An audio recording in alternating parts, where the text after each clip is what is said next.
Ranch, Colorado, and our wonderful virtual event, a conversation with best-selling authors Shari Lapena and Harlan Coben. Douglas County Libraries always tries to elevate our community by inspiring love of reading, discovery, and connection. And I want to thank you all from all over the place who are joining this event.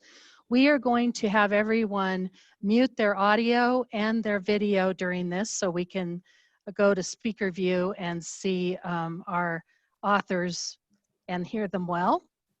At the end of their talk, I'm going to relay questions. Oh, unmute him. Unmute Harlan. Okay. Sorry, Harlan. Okay, that might help. Sorry. And so at the end of their presentation, just keep typing your questions and I'll read them to them from the chat. I want to thank our authors for doing this, Harlan Coben and Shari Lapena, and I want to thank Penguin Random House and Grand Central Publishing for doing this and making this happen. I also want to thank Tattered Cover Bookstore, which is at tatteredcover.com, where you can purchase the author's books, and their stores are open now here in Denver. And if you aren't in Colorado, support your indie bookstores, support your libraries. You can always get books. Shari Lapena is an internationally best-selling author of The Couple Next Door, A Stranger in the House, Unwanted Guests, and her new one, which she'll talk about tonight, The End of Her. The Couple Next Door has actually been optioned for a Paramount TV series, so that's exciting. Harlan Coben is the #1 New York Times selling author of 31 novels. His new one, which came out really recently, The Boy from the Woods, will probably be discussed this evening as well. It's a wonderful thriller, as well as Runaway, Fool Me Once, Tell No One. And of course, he's also on Netflix with his dramas based on his novels, A Stranger and The Five. And he's got his executive producer and dramas in Netflix and also in France, I think, right? Maybe Germany? Yeah, bunch of countries, yeah, thank you. So, I couldn't put either of these books down. I read each of them in a day, I told you earlier, and I highly recommend them. So I'm going to let you guys give a little talk about the book, Shari, and then you guys do your conversation and we'll go to your view. Oh, okay. So I've got a band across my eyes because okay. So my latest book is called The End of Her, as Lisa said. I'm going to hold it up. I've got the mirror image, but anyway, that's what it looks like. It just came out last week in the US, and it's about this couple, Patrick and Stephanie, who are fairly newly married. They've just had a pair of newborn twins, and the twins have colic, and they're very sleep deprived. You know, other than that, everything is fine. And what happens is this woman from Patrick's past, her name is Erica, she shows up and she's a piece of work, and she's done some research and she knows that Stephanie, Patrick's new wife, has money. So she tries to shake Patrick down for some cash by threatening to go to the authorities and say that his first wife wasn't in fact the victim of an accident, that he actually murdered her. So that's what she threatens to do. And so he's in the position where he has to come clean with his new wife and tell her that he's being blackmailed by this woman from his past who says he might have murdered his first wife. And that's how the book starts. And that question, you know, is he being shaken down for a lot of money for something that was a tragic accident? Or does this woman really know something about him that she's about to disclose?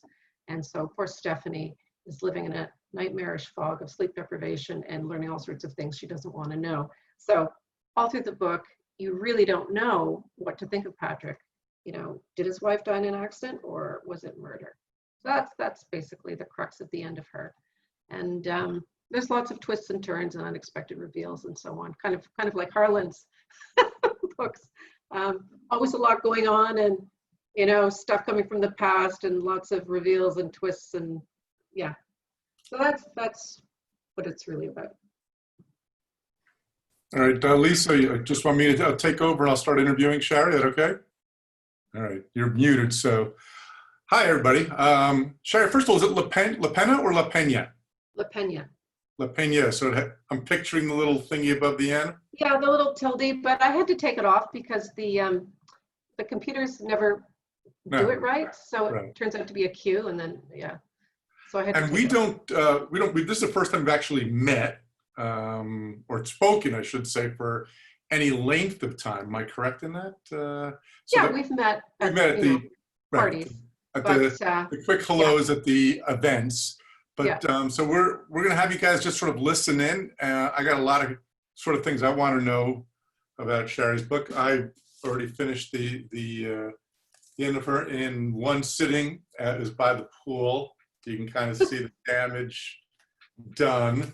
Because I wasn't the only one in my family who read it since it came out. It is a, as I like to say, I think I saw Linwood had a blurb saying the one sit reading. Is that what it was? Something like that.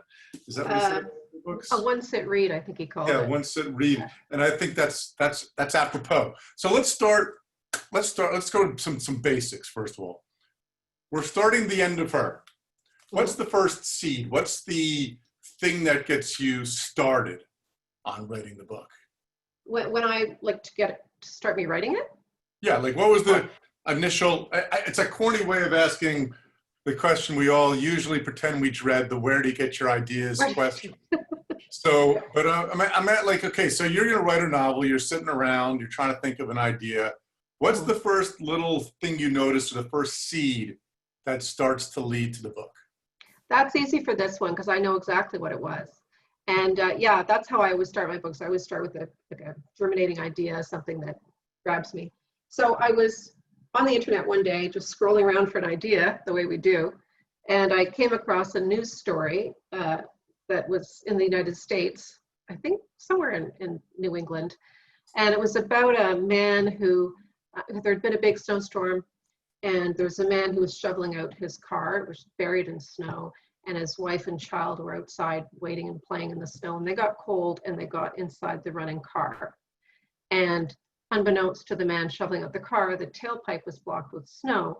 So the wife and child died of carbon monoxide poisoning before he could finish shoveling out the car.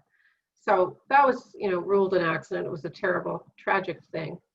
But when I read it, first I thought, oh, that's a really tragic thing. And the next thing I thought was, I'm always going to make sure my tailpipe is clear because we have a lot of snow in Toronto. And then the third thing I thought was, wow, if you wanted to kill your wife and child, what a perfect way to do it. Because it was brilliant. You didn't have to get rid of the body. You didn't have to clean up the scene. You didn't have to have an alibi or anything. It was just like, oops, I didn't know that could happen. And how hard is it to prove that somebody knew that the tailpipe was plugged and that would kill them? So as soon as I read that, I thought, oh, I've got the crux of the beginning of a story about a guy who may or may not have killed his first family. And then I thought, oh, I'll have that as my starting point, and then I'll move it forward 10 years when he's got a new family with new kids. And then we don't know what happened in the past, and we don't know what's going to happen to the new wife and the new kids. And then, of course, Erica shows up. What's that? Then Erica shows up, his wife's friend, and we won't tell too much more about the plot. Problem with talking about a plot like this is there are a lot of fun twists and turns. It is a roller coaster ride. And frankly, after we talk a little bit about the plot, which we've done, you guys don't really want to hear about the plot. You'd rather read about it. So I'm rather going to, I always find people are kind of more interested in how, I always say a novel's like a sausage. You might like the final taste. You probably don't want to know how it was made, but we're going to try to tell you a little bit about how it was made. Okay, so you have this idea. You're skipping ahead the 10 years. Where do the characters then? What's the next step? Trying to figure out who's going to tell the story, where it's going to be set, where you're going to open up from. Because the book, of course, opens up with this incident that you're talking about. We don't know if it's an accident or intentional until very late in the story. So what do you do next? What's the next thing you start doing? So first thing I did was write the prologue, which is where I have the first wife, waiting to get into the car, and they've had a little bit of an argument that they've resolved, and then we just leave it there, and then we skip forward 10 years. So I've set it up that we don't know what happened to her that day. And then I just start from there. I don't really have a plan at all. I don't have a plot outline.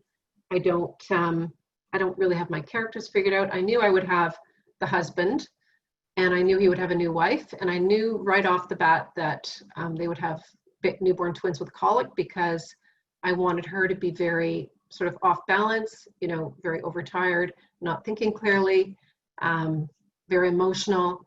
And I've lived through colic, so I know that it can really mess with your head, the sleeplessness. And I thought, you know how they always say, Harlan, make things really terrible for your characters.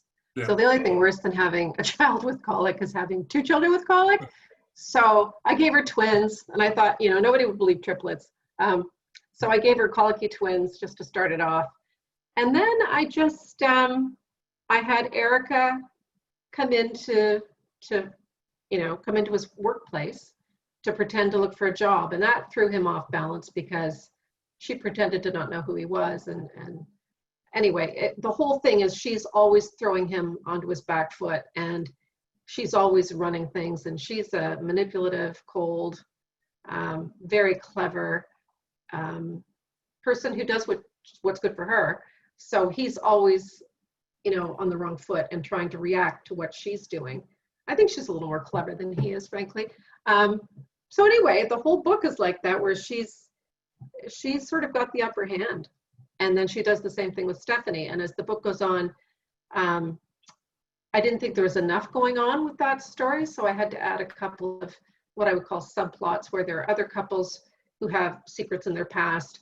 And Erica, being a very good nose for people's weaknesses and a professional blackmailer, she quickly susses out what secrets people has, and she manipulates people and gets the better of them. And yeah, so that's how it goes. But then, so I write the whole first draft without a plan, just as I go along, and I just develop the characters as I go. And then at the end, then I have to go back and do a lot of revision, because I don't have the outline. How long does that first draft take you? 4 or 5 months. And then how long in the rewrite stage? At least 4 or 5 months. So I spend at least as much time in the rewrites as I do in the first draft. So in this one, I actually went back and added the subplots after I'd finished the first draft, because I didn't feel that there was enough going on. But I can't plan. I just can't think of what's going to happen next unless I'm, like, I do it chronologically, and I do it step by step, and one step leads to the next step and to the next step. And if I sit in an empty room with a blank page and I try and plot the whole thing with the arc and the twist, I can't think of anything. I don't know. How do you do it? Do you plan? Do you outline? I think you know, it's proof, yes, 10 writers, how they do it, you get 11 different answers. Yeah. I'm somewhere between what we call, you are clearly what they call a pantser, for those who don't know the term, which means sort of flying by the seat of your pants, versus some of our colleagues who are real planners and outliners, and they know everything. I mean, I know one writer who used to write like 50-page bios on each character before she started the book. Like, she'd know what they had for breakfast on June 7th, 1971. Everything. What's the time for that? I don't know. If you have to write a book in a year, I haven't got time to write bios. It's no one I want to hang out with very much. Let's put it that way. I'm sort of more in between. I know the beginning, and I do know the ending. So if I was in your case, I would know before I started who, you know, if he did it, if he didn't do it, how it's going to resolve. I have no idea how I'm going to solve it. I compare it to driving from my home state of New Jersey across the country to California. I may go Route 80, but chances are I'll go via the Suez Canal or the Northwest Passage, but I always end up in LA. So I know where I'm going. I know a few stops along the way, a few key scenes that I know are going to be there. But then, similar to you, it's sort of a feeling out process. One of my favorite quotes on writing, which I'm going to quote for you, and then I'm going to ask you if this sort of applies to what you do. E.L. Doctorow has a quote there. He said that writing is like driving at night in the fog with just your headlights on. You can only see a little bit ahead of you, but you can make the whole journey that way. Yeah. So I'm always able to see maybe 5 or 8 pages ahead of me. Sometimes, of course, I'm stuck. The fog is so thick that you have to stop. But that's sort of, other than knowing where my end destination is, that's sort of how I do it. Is that fair to say what you're doing? I'd say that, yeah, that's what I do, except I don't know the ending. So when I do mine, I have various possible endings. Like if it's something where it's a murder and there may be 3 or 4 suspects, I don't know who did it. And I kind of set it up all along that they all could have done it. So I'm writing one like that now where there's a double murder and there's 4 or 5 suspects and all of them have poor alibis. Every one of them wanted them dead. And but I don't know which one of those is going to make the best killer in the end. So I'm just kind of juggling these balls in the air. And then I don't really figure out who I think should have done it until, you know, pretty much the end. And so then it's not like I wrote only one book in all the years I've written them. The book called The Woods was the only one where I didn't know the ending when I first started. But by about page 150 to 200, I figured out the ending.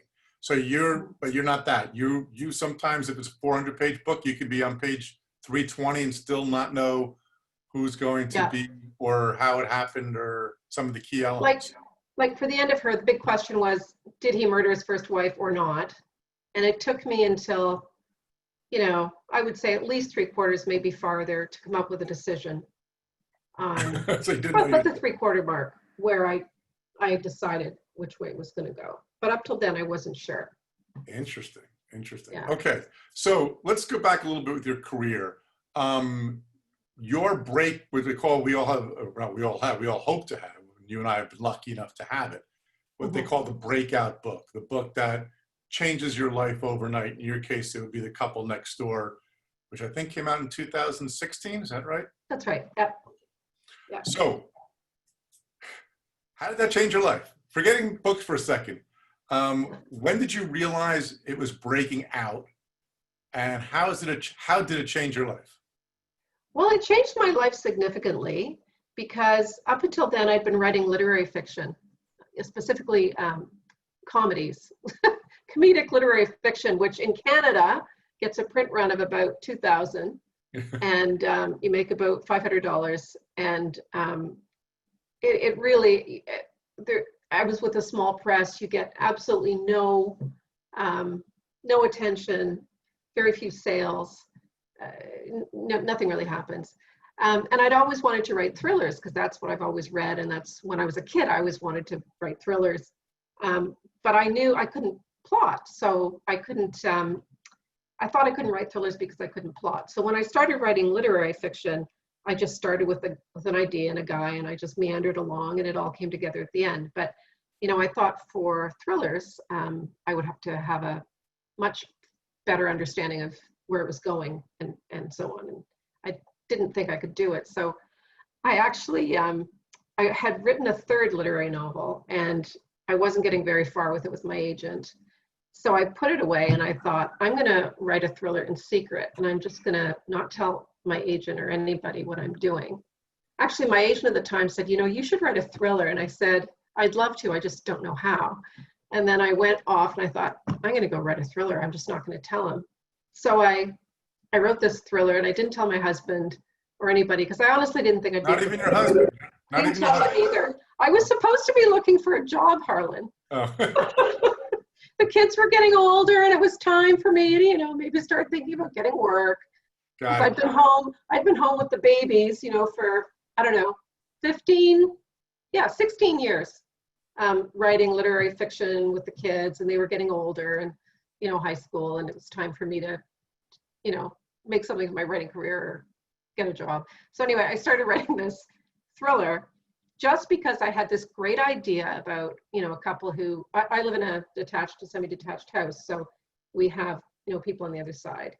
And, you know, you see people, sometimes they go and they'll take their baby monitor with them and leave the baby at home. And anyway, I thought, well, that's perfect. You know, it's a perfect setup because it, you know, leaves the parents open to all sorts of accusations and guilt. And all I knew with that book was I knew that they were going to go to the dinner party next door.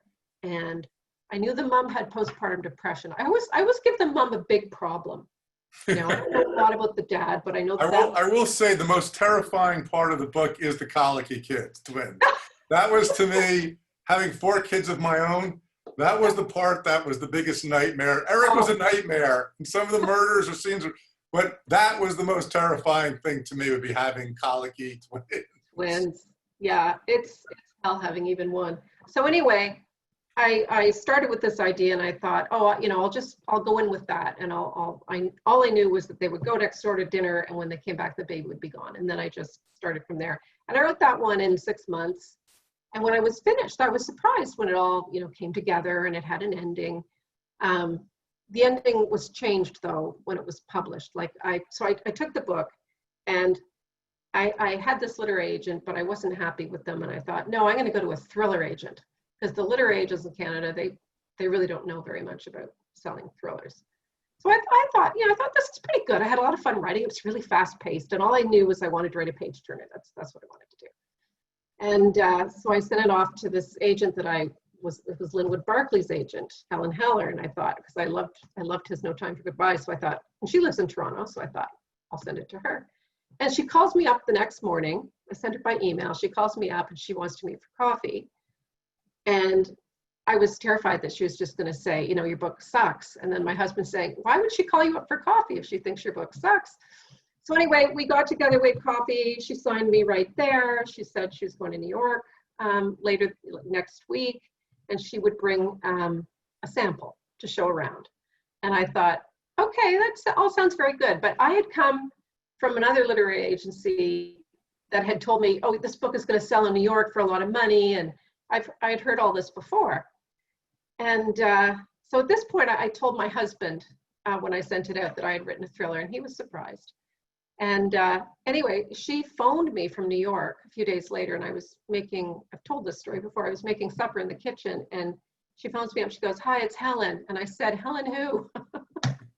Because I had a couple of agents, they had never phoned me at home.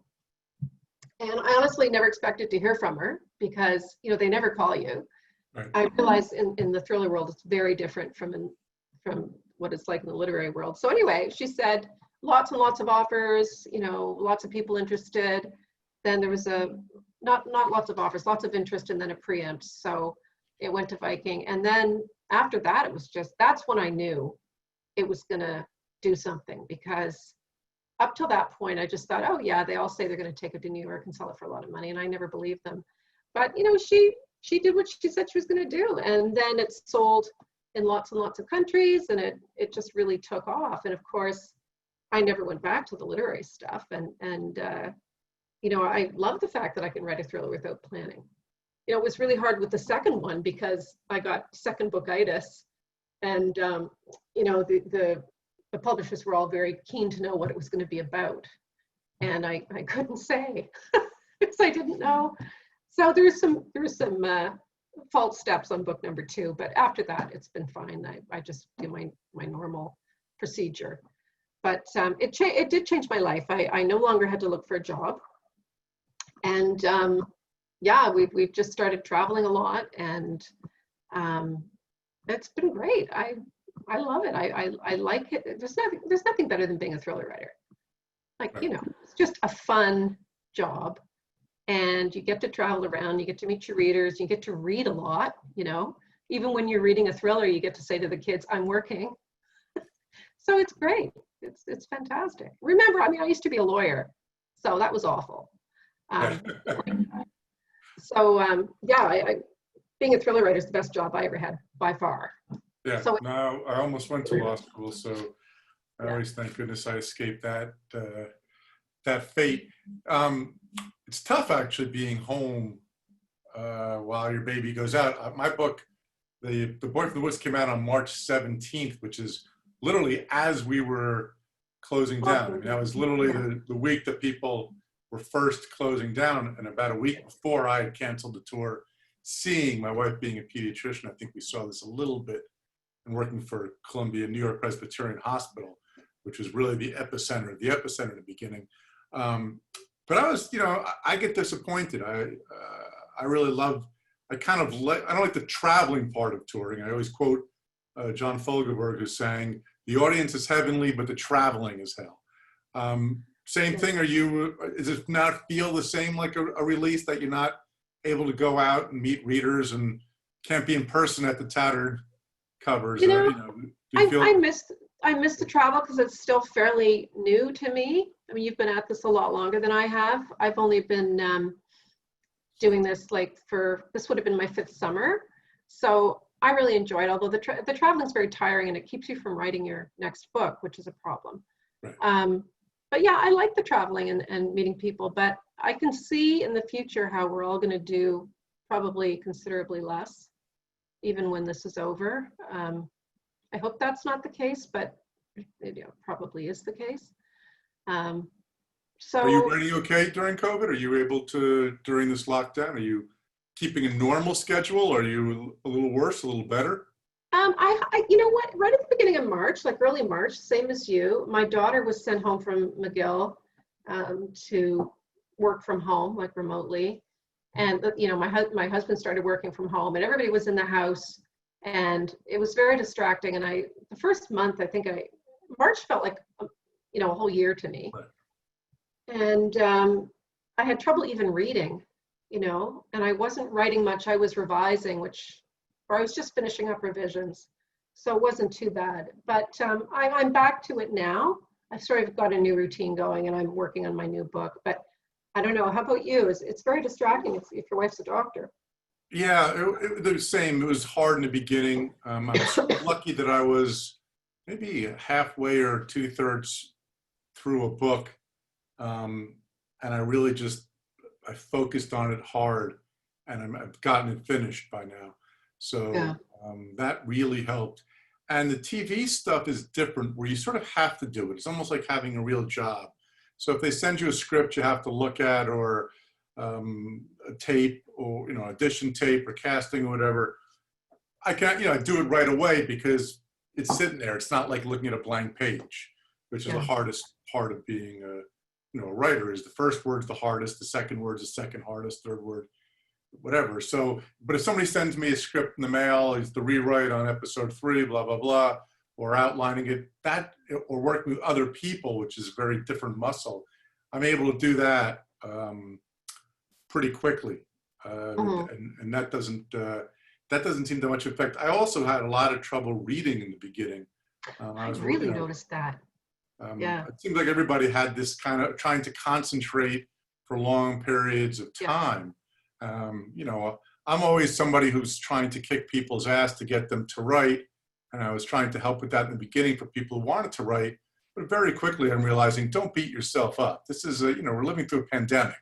It's not time to learn French. It's not like, you're supposed to, this isn't like a me time, a self-care, improve yourself time. If you can do it, great, but don't beat yourself up. While if you're a writer and you're not writing forever, I may say that to try to help inspire you to get back to what we all do. Because I don't know about you, but guilt is a big part of what spurs me on. If I'm not writing, I feel guilty about it.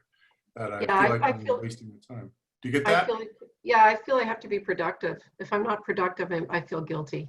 I think if you're someone who's used to writing a book a year, if you waste a day, you think, oh no, I've wasted a day. But even so, for this one, I'll tell you what I have done. I've reduced my word count quota every day because I'm not losing the 2 weeks at a time on travel. So I realized I could cut myself some slack and actually write a little less each day, and I have found that helps because my focus is still not as good as it was. So you actually have a word count per day kind of a thing? Yeah, a rough idea, and I follow that every day, and it's just a way for me to have a measurable goal each day. I mean, I know some people do. Do you miss it a lot? I mean, do you not hit that goal a lot?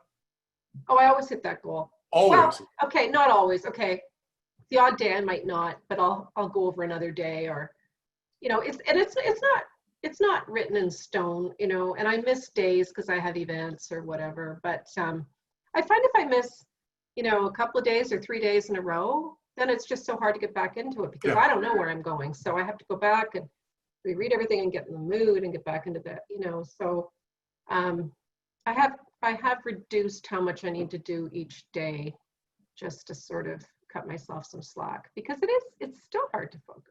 Right. So that's a very good point for everybody who's listening and wants to write.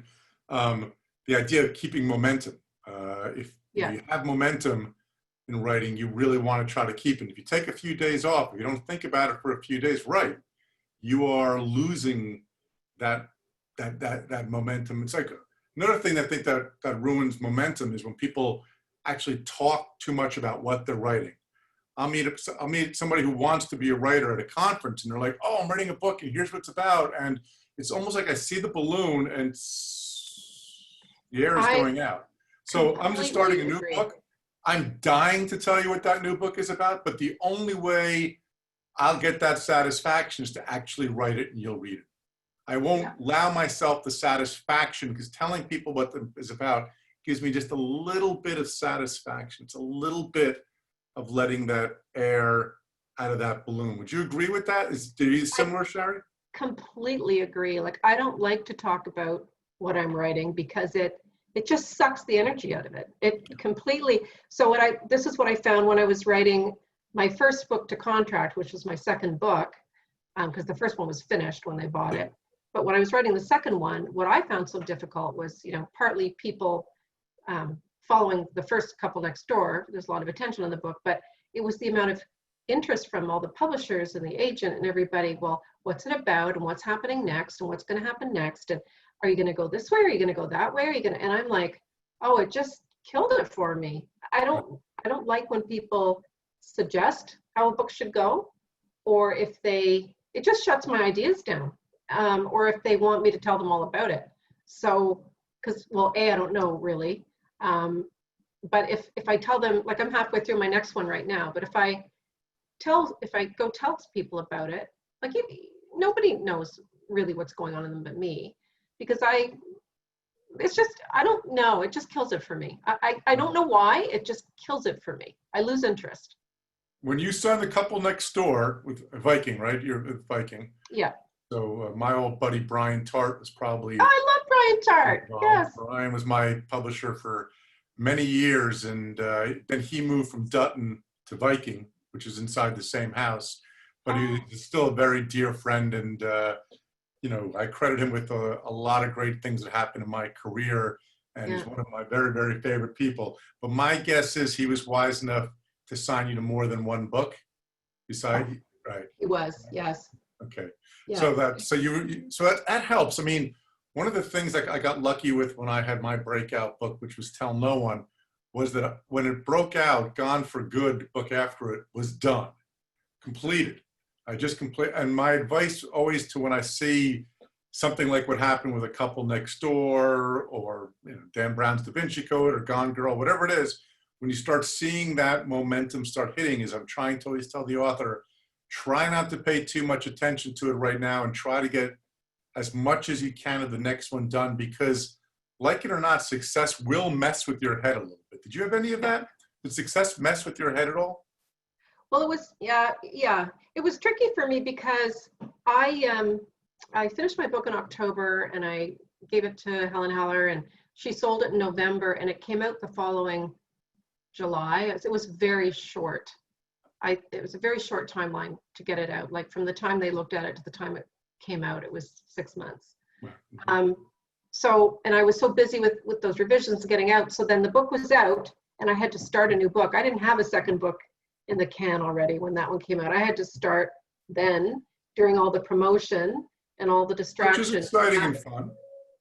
What's that? It's exciting and fun, right? It's exciting and fun and distracting and stressful too, when you're not used to it, because I wasn't used to any attention as a literary writer in Canada, a small press writer. You might do 2 events and there might be 10 people, so it took getting used to, and I'm glad I stuck with it, because now I'm used to it, and it's much easier now. But it's hard. So I would always advise a writer to have a second book ready, so when they buy that first one, you've got something in the can, so the pressure's off. But then I think maybe you have trouble with the third book. I don't know. Well, it's important. I mean, if you want a career, it all depends on what you're trying to do. And you and I both seem to be on that same path, where we've seen people have the breakout book and then they vanish and disappear because it's hard. It is hard. And my attitude, I think, is that I try to treat this like a job. So plumber can't say, oh, I can't do pipes today. And it's the Mhm. same thing with the thing to continuously, you had your book breakout. So 2016, you've written 5 books. So basically one a year since Yeah. then, which is really fantastic that you didn't kind of get caught up. Is part of it a work ethic, you think, to being the lawyer? How do you think, rather than trying to be the great artist or whatever, how do you think you were able to do that? For me, it's discipline. I've always been a hard worker, and I'm very disciplined, and I'm not one of these artsy fartsy writers who think, oh, I'll wait for the muse. I don't believe in that at all. And I think Right. most professional writers who stick with it and have many years in and many books in, they'll all tell you the same thing. It's like discipline, focus, hard work. It's not inspiration. It's not the ones who talk about their art, like, they don't write much, I find. I mean, I met quite a few of those when I was doing literary writing, and I don't know where they are now, but they're not writing a lot of books. So I think if the writers who are successful in today's world, where you have to get a lot of books out, you've got to have that kind of staying power and work ethic and just that kind of discipline, because I don't want to write every day. Like, there are days when I'd really rather not, but there's lots of days where it's a lot of fun, and then there's days when it isn't. But I write the same amount on the days it's not fun as I do when it's really fun. They say So, yeah. amateurs wait for inspiration to arrive. The rest of us just get to work. Yeah, exactly. And it is, you're right. It's a job. It's a job. You get up at the same time, you put the work in every day. And we're the type, we always have our self-imposed deadlines, right? I mean, it's not like you do nothing and then you've got a deadline a month away and then you do it. Like, most people pace themselves. But I am a streak writer. I mean, I think one of the things that may be slightly different. I'm a streak writer. So if I write a book that's 500 pages long, I'll usually do the last 250 pages, have it at least in the last month. And sometimes, to finish most of the books, the last 40 pages or so, I finish in a day. It's just the way I know it's coming. So I don't do a daily word count, and I may go days without doing it, and then all of a sudden hit a streak where I write 10,000 words in a day or two. But it's been building up, and I'm writing it in my head that whole time. But there reaches a stage in each book where I can see the ending, and then nothing stops me. I just have to. But you'd never get to that end if you didn't put all those days, all that work in to get to that end, right? Yeah. So yeah, I don't think I don't. It sounds like you kind of write the first draft and then you go back and you stick things in, or you're changing things around and maybe adding a subplot.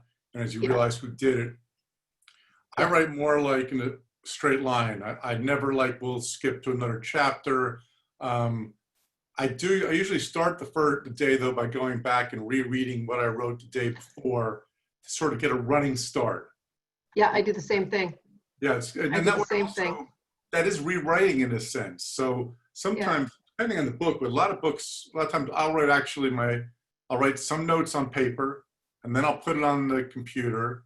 The next day I'll reread it, and then every 75 pages or so, I usually go back to the beginning. So by the time the book is over, first draft is done, chapter 1 may have already been rewritten 7 or 8 times. But like I say, I've spoken, you ask 10 writers how they do it, you get 11 different answers. And the key for anybody listening to us is, here's the simple rule. If it's producing pages, good. If it's not producing pages, bad. End of discussion. So like research, I don't know how much, Shari, I bet you're not a huge researcher, are you? I'm not a huge researcher. You know what? I don't like to research because it gets in my way of writing. And that's kind of bitten me in the bum before, because I'll be ticking along, and actually it was you people in Colorado. End of Her. I had the accident happened in Colorado, and at one point I thought, ooh, it'd be really good if the family of the dead woman brought a wrongful death suit for the death of the first wife, and wouldn't that put a lot of pressure on Patrick? And whether he was innocent or not, they could still bring this lawsuit. And I'm writing along, tickety-boo, loving it. And of course, you can't bring a wrongful death suit in Colorado if someone's been dead for more than a year. And I'm like, so I had to check a bunch of stuff out. So I have learned the hard way. As I'm going along, I do a bit of quick research just to make sure I don't get myself into trouble. You make a very good point. I'm always telling writers who are researching, first of all, is also more fun than writing, So it's kind of like, learning something is more fun. So it'd be like, oh, I'm going to set a scene on Park Avenue, New York. But first I have to go to Park Avenue. I have to smell the hot dog stands. You've been there. You know what it is. Google Earth or whatever. Write the damn scene now. Don't let it stop you. And you can always go back later and add that color and that nuance and that texture. And also, a lot of our colleagues will be doing so much research and find that research fun, so they keep slowing down the story to tell you about the research that really doesn't apply. It's not a problem with me because I don't know anything. So you're and to be honest, I don't like a lot of extraneous detail in my books, and neither do you. Like we're both pretty much we're telling the story, and it's pretty fast. Right. So I don't have pages of description and just description. I don't have that, and neither do you. Like we're more about the story, I think. And I find if I do too much research, it gets in the way. I want to see what's going to happen that day. So if I have to stop for 2 days and do research, it just makes me mad. But I do make sure I'm not going down a wrong path. One thing I had trouble with you Colorado people too was the whole inquest thing. It is really hard to get information on how you do inquests in Colorado. So that was really time consuming for me, was to figure out the whole inquest thing there. I just hum a few bars and fake at School of Research. So it sounds like What's that? I hum a few bars and fake at School of Research. Harder with TV, because in TV they have all these experts who will tell you, oh, you can't do, especially if I'm setting in another country. Like in England they have, where I said a lot of the TV series, they don't have guns. No one has cops don't carry guns. Everyone's at the end of The Stranger. Why didn't the cop have a gun? Like, she's not allowed to. They don't have it. Lisa, I'm going to ask you in a second. I just want to remind people that this is for Tattered Covered, of one of the top bookstores in the entire country, wherever your independent bookstore is. Please support them, especially during this really hard time. Your community is improved. I don't know any great communities that have a great bookstore. I don't know any great community that isn't improved by having that bookstore. It's worth so much more than the extra $1 or $2 you may pay over something else. They're just great to have. It increases your property value to support your local bookstore, and your libraries, which are also running this, because I don't know of a great town that doesn't have a great library. And even though Shari and I, you preferred it, people bought the book and take it out. Not really. We just want you to read it. I've never worried about chasing the $1. That'll come. Just read us now, however you want to. You can read us on stone tablets, e-book, physical book, audio, which we'll talk about maybe in a second. But Lisa, do you want to open it up to some of the questions that are in the chat? Do you want me to hit the chat and open that up? I can do it either way.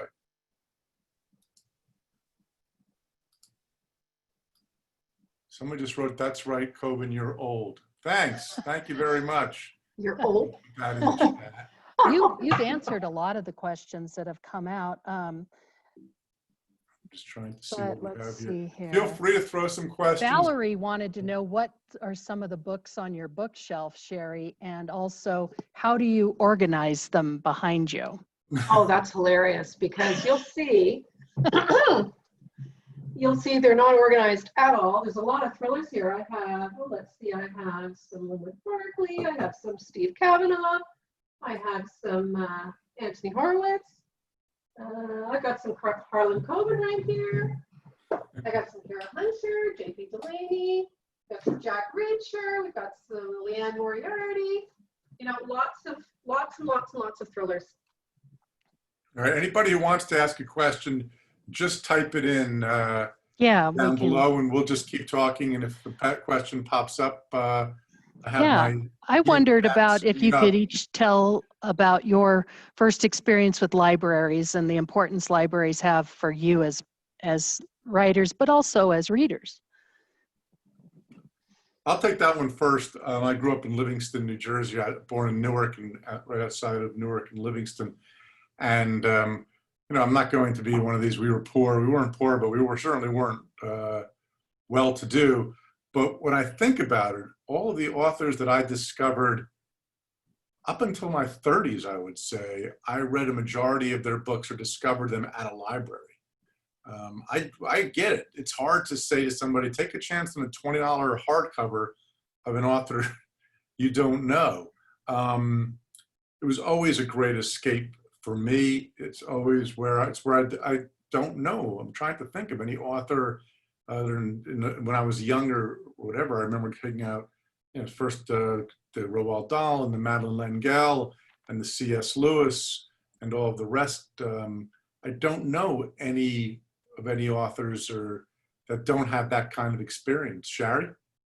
I'm the same. I mean, I read everything in the school library, and then, there's this one story I tell where when I was about, I don't know, 6 or 7, I was allowed to go to the public library by myself, which, we would never let our kids do now. But back then it was okay. And I had to go across the driveway of the fire station. And I was terrified that every time I went across the front of the fire station, the trucks would come out and knock me flat. But I did it every week because I just want to go to the library so bad. But yeah, I mean, libraries for kids and young people are great because you can take out 20 books at a time. And if you're an avid reader, like most of us writers were and still are, you need libraries. We couldn't afford to buy all those books. I'm always happy when someone takes a book out of the library, when they share their books or, share them all around their friends. I think it's fine. It's great. That's how I read. So yeah, I think reading is just great. That's how you discover writers. All right, I see a question. Tracy, Tracy's asking Shari about the couple next door coming to TV or movie. Do you want to talk about the option at all? Though I know it's the most annoying subject in the world, having I think until for recently writers, been on that part of it. Yeah. So what happens is, when you have a book and you get optioned for film, you think, oh, my life is made. It's going to be so great. And then really nothing happens and the writer realizes you have no control over anything. So Paramount TV is saying they're hoping to make The Couple Next Door as a miniseries. And they've renewed the option a few times and quite recently. And I know they hope to make it. It's just so many things have to go right for a series to get off the ground. It just startles me that we have anything to watch at all. But then there's lots to watch, so I don't know why mine is so hard to get off the ground. But anyway, nothing's happened so far. I have some other options out for other books, and again, nothing's really happened. Historically, I went through 20 years of the same thing until fairly recently, when I took it more into my own hands the last few years and had a little bit more luck. But it's a very strange business where they option things off, and then everything has to fall in the right way. And you just become very, very jaded about the whole experience. We're constantly asked about it. I've really enjoyed my recent relationship with Netflix, where I'm heavily involved. I no longer, people used to always tell the joke, oh, here's how it is. There's a barbed wire fence in the desert, and you drive to one side, and Hollywood drives to the other, and you throw the book over, and they throw the money over, and then you run away, and they run away. And that's funny and cute for like a little bit. But after a while, it's not really about the money. You just want something good made. You want, it's fun. I have to say the experiences that I've had, many of which have been overseas, and I've been lucky enough to have, I think, at the end of next year, I'll have 6 different languages TV shows in, and that's fun. And I wish it on every writer. So there we go. What else we have here? There's one from Alice. It says, Harlan, your male characters, you put a lot of emphasis on the importance of family and being a good parent. Where does that come from? I don't know, complete fiction. I have 4 kids of my own. Ages, the youngest was a freshman at college and had to also come home when this happened, and the oldest is 26. So when I hit the bestseller list, the New York Times bestseller list for the very first time, my 4th kid was born. So I had a newborn, 2, 4, 7. none of them which were colicky, thank goodness. At the same, so it was and my wife being a pediatrician, now she's the director of admissions for Columbia Medical School. It's always been hectic and busy and crazy here. But I've always liked writing about, and then I don't, then Myron Bolitar, who's my series, does not have any family, and Nap and Don't Let Go had no family, and Wild and the Boy from the Woods has no family. So I always work against what people think I do. I'm going, oh, you're known as that guy. I'm like, well, not really, but that's part of it. Is when you do something, you try. I always will. If I have a book that has 32 different viewpoints, like hold tight at 32 different viewpoints, very small community, a lot of things going on at once, but 32 different viewpoints. The next book was first person, one viewpoint, the entire book, and the implications were global. So I always do. I do too many males in a row, I'll have a female. Whatever it is, I'm always trying to somewhat react. If you're writing as many books as I have, you're going to have to do that a little bit. One person would like to know if you have any say in your translations when people do translations for you for other countries. Shari, you want to take that first? Sure. No. And the publishers will hire who they think is the best translator, because I don't know any other languages. I can't tell if they've done a good job or not. So I just have to trust them to do a good job. And, I have good publishers, and yeah, I'm not worried about that. They do ask me about, whenever there's always an audiobook, and I get to pick the voice actor and so on. So they're always they always involve me in that and so on. But translators, I wouldn't know good from bad. Years ago, I got a letter from my Japanese translator saying, if there's anything in the translation you don't like, please let me know. Like, this symbol doesn't capture what I'm trying to say. So I always assume that if the book does well in that country, it was well translated. If it doesn't do so well in that country, I blame the translator. Blame the translator, exactly. So that's the way it goes. Audio, most of mine have been done recently by Steven Weber, who many of you may know from the show Wings. He was one of the Hackett brothers in Wings. He's been in a lot of movies and a lot of TV shows over the years. And I love working with him. We've been together on and off since 2001. And he captures the wise, cracking attitude that I like. I've also had January Lavoie, when I have as my main female reader. She's also excellent. So if you ever see books by her, she's a really, really strong reader. And so I've had maybe 4 of the last 10 have been a female lead, and then January does them. If not, Steven Weber does them. And he's funny because he recently said the one character he never thought he got right was Win, who's the sidekick in my Myron and Win books. And I just told him I'm writing the next book is called Win. It's just Win, no Myron. And the whole book is first person Win, so he better get Win's voice down, because people are going to be expecting greatness from him, I hope. All right. What are your favorite mystery authors, both of you, or thriller authors? Oh. To read. Well, I read a lot of domestic suspense. So I read a lot of, like Ruth Ware and Sarah Vaughan, and all the women writers, Claire McIntosh, Gillian McMillan. And then for men, I tend to like writers like Harlan and Linwood Barclay, who do similar books where there's a lot going on, a lot of twists and turns, lots of characters that I can empathize with. They're not, like Harlan has a lot of the human interest. You have a lot of the human interest in your story. It's not a lot of, it's not just violence or, it's stuff I can get into. They're good stories. So, yeah, I read a lot. I read a lot of everything. But when anyone asks me what I'm reading, I always forget. What am I reading right now? I don't even know. Oh, I do know. I just bought the, well, I'm not going to say it's a book about Trump. I'm going to change the subject right now. Yeah. It's a tough question to answer. I've read all of them. I've read all of the people you already know and love. And if I start naming them, all of a sudden I'll get a call like, dude, you forgot me. I know. What happened? You don't like me anymore? So I don't answer, or I try. So one of the things, of course, I'm lucky enough to get very early copies of books that people haven't read. I think, Shari, I think that I probably got an advanced copy of yours before anybody sort of knew who you were. Brian always has me on his radar. Yes. And knew I would like it and sent it to me. Thank you for that. Early on.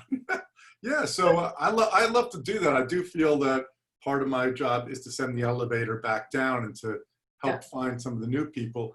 One of the authors that I recently discovered, Janelle Brown, I think her new book is called Pretty Things. If you're looking for somebody who maybe you haven't heard of yet, Janelle Brown is really, really good. I think she's going to be, you know, the next Shari Lapena or whatever that's going to be hopefully surprising you. And so I try to find somebody who you don't know like that. I'm looking around my desk to see who else. I have the new Richard Osman, which is— Oh yeah, I love that one. Yeah. Yeah, he's a great writer. And I'm 6'4", and Richard towers over me. He's like the largest human being. He's like 6'9". He's a giant. We went to a football match in London together a couple of years ago, and he's a great guy and a funny guy. I'm looking forward to that one coming out. And that's all I'm going to talk about that's on my desk right now. What else we got? Probably almost time to wrap up. You wanted to ask anything else there, Lisa? We have anything else? Steve, let's see. Harlan, both Lisa Scottolini and Steve Barry mentioned you in their talk. That's because I pay them. One of the ways you get authors to mention you is to pay them. So. Well, I just want to thank you both for coming and doing this. And we're going to try and upload this to YouTube later, and I'll send the links out for that, for those of you who missed part of it. And like Harlan said beautifully, support your libraries, check out books in various forms, support your local bookstores. Tattered Cover is who's selling books for this event tonight at tatteredcover.com. And we really appreciate all your support of both libraries and independent bookstores, and we really enjoy your books. And I can't tell you that you guys both broke me out of the COVID blues of I can't concentrate to read a whole book. I mean, boom, two days and I read 2 books. It was awesome. So thank you for that. And thanks, by the way, for everybody's kind words. I know I speak for Shari that when you write us and tell us that we're helping you through COVID or you're quarantining, it means a lot. That's, you know, that's kind of why we do this. We don't really, none of us have an interest in people not doing it. So thank you. Yes. Please keep it up. Yeah. If you haven't read Shari's new book, it's great. You know. It is great. And she comes up with some really good female characters, especially. I like how Stephanie was dealing with the babies, but also I think a little postpartum depression and everything else, and trying to get all things back to normal, and she can't sleep because of the babies, and yet she's, you know, a very strong character. And yeah, Erica's there, but you know, Stephanie maintains her stance, and I think that was really remarkable to me, because Erica's a force. I like strong women. What can I say? It's great. Me too. And I liked Wild, and I will tell you that I thought of him as more of a dad to Matthew in The Boy from the Woods than, well, Matthew didn't really grow up with a dad, but I thought he was kind of family oriented, Harlan, even though he didn't have. The guy who lives alone in the woods, yeah, I guess. Yeah, yeah, in a way. So thank you both for this, and Thanks, everybody. we'll sign out, and thanks again. Thank you. Thank you. And thanks, Harlan. Thanks, Lisa. Shari. Take care. Bye. Bye. Take care.